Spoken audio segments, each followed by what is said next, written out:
Guys, Erica with a K here. Today's video is going to be on how to make your nose look less crooked if you have a crooked nose without being a contour pro. So let's get into this video. So I want to apologize for the weird glare on some of this video, but I have a crooked nose on that side of my face. So what you want to do is part your hair on the other side because then it won't cast a shadow on your nose and make it appear more crooked. So I do my moisturizer, eyebrows, then I do my foundation with a stippling brush, and I like to do a stippling brush because I feel like it really gets into the skin. So first I pat it down and then I really rub it in. This is all very important if you have a crooked nose.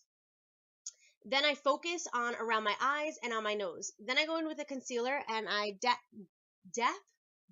some under my eyes, and then I really just work it around around my nose, around like my eyes. This is why I do my foundation and my concealer first when I have because I have a crooked nose. If you were to do it the other way around, you wouldn't be able to get into those places because you'd already have eyeshadow on. So that is super, super important. If you have a crooked nose, you want to do your foundation and your concealer before you do your eyeshadow.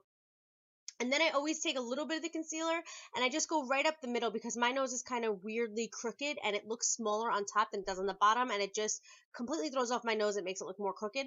So I like to just try to open that up a little tiny bit just by adding a little bit of extra concealer right in there. Then I go in with the setting powder. This is the RCMA, and I just put a ton underneath my eyes because I don't want my eyeshadow to fall out and be all over my under eye, because then this would all be counterproductive. So what I want to do is just make sure that that doesn't get anywhere. And then I do go up the sides of my nose a tiny bit because I just want to make sure that no product gets there. There's no dark shadows, because that is what contouring and that's what making a nose not look crooked is all about. It's all about shadows.